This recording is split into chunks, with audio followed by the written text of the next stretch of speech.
Welcome to the Heart to Heart Spiritual Direction Podcast with Father Michael Stala, Spiritual Advisor of Hope's Garden.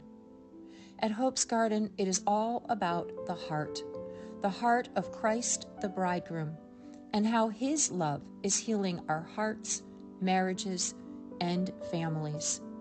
You can learn more about the Bridegroom at hopesgarden.com. My name is Father Michael Stala. I am the spiritual director of Hope's Garden, and today we're going to talk about the term surrender.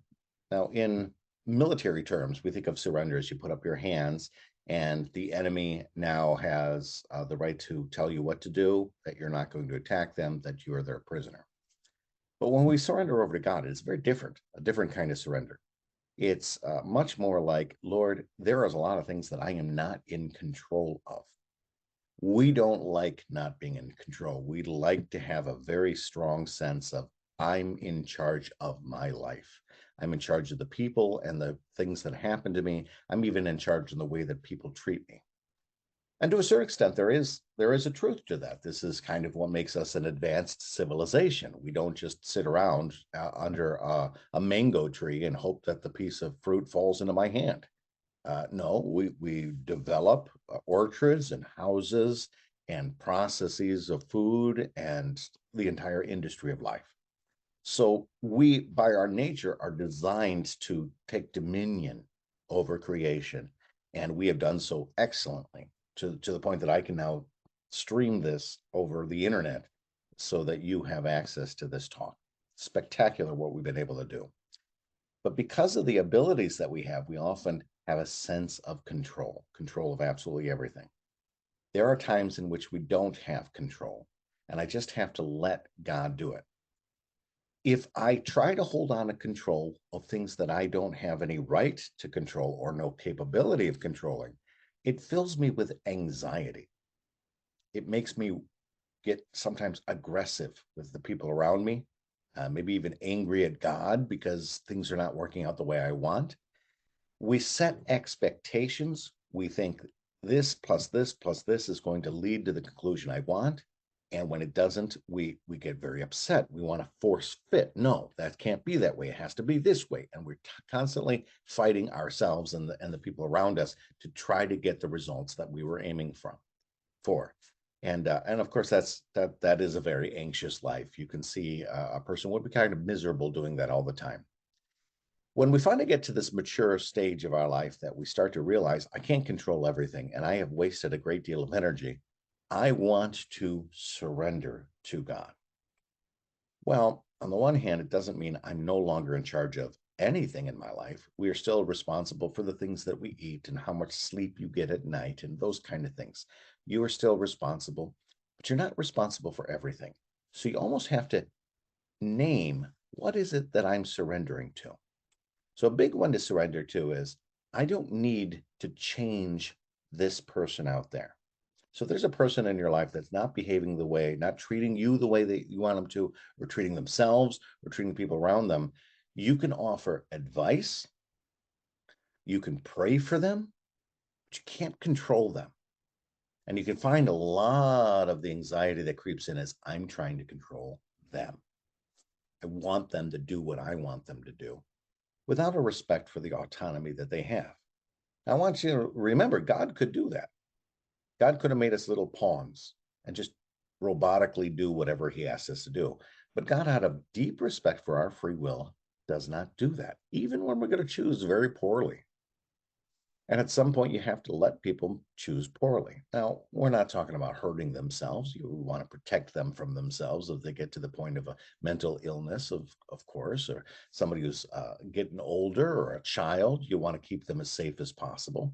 But we are talking about the responsible adults out there who sometimes mistreat each other, mistreat themselves, or mistreat us. And at some point, I have to say, I can't control the way you think. I can't even control the things you believe. I can suggest to you, I can give you a witness, but I got to let you do it because that's the way God does it. And so surrendering that control over the way people think and behave is hard. It's hard. We're not used to doing that. But to let that be. There are other things that we might try to take too much control of. We have the woulda, shoulda, couldas, all the things in our past that we try to control. You can't change the past. So you can't try to spend all of your energy trying to fix everything that was behind there.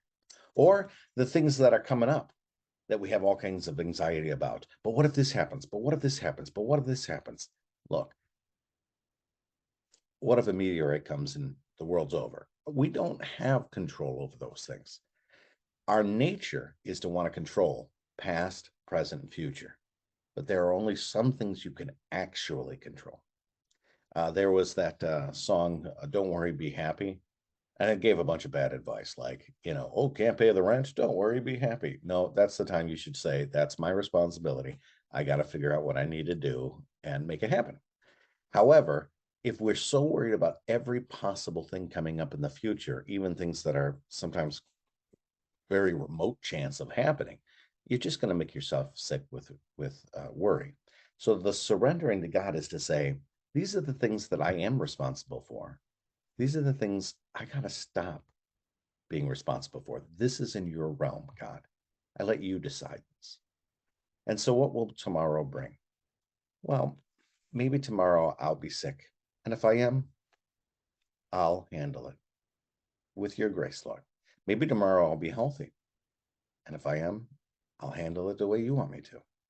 Maybe tomorrow so-and-so is going to treat me poor. And if they do, I will handle it with your grace. And maybe tomorrow everything's going to go sideways and I'm just going to be filled with all kinds of problems. I'll take one step at a time and do the next right thing, little by little. Give me the grace.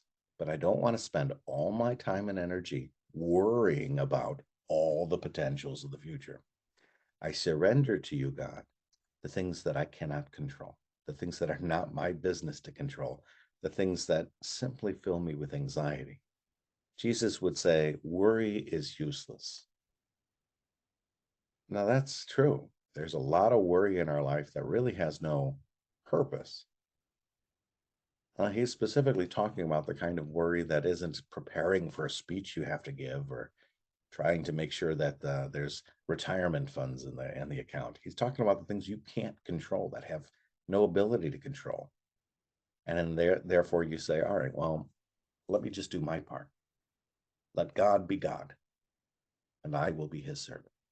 Let God choose the things that he asks me to put my energy into.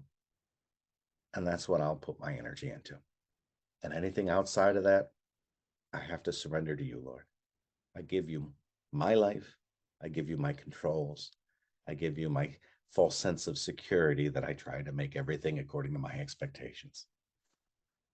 I ask you, Lord, help us to just calm our hearts and to realize that some things are just beyond our control. And that's okay. We are not that vulnerable. Our time here on earth is precious, it's fragile, but it is not everything. It is only an opportunity, whatever might come, it's a chance to show our true faith, to give a witness to others. It's only in heaven that we no longer have any of these things to concern ourselves about. Until then, Lord, help us to balance our responsibilities and yours, that you may be our God, and we may be your faithful people. Amen.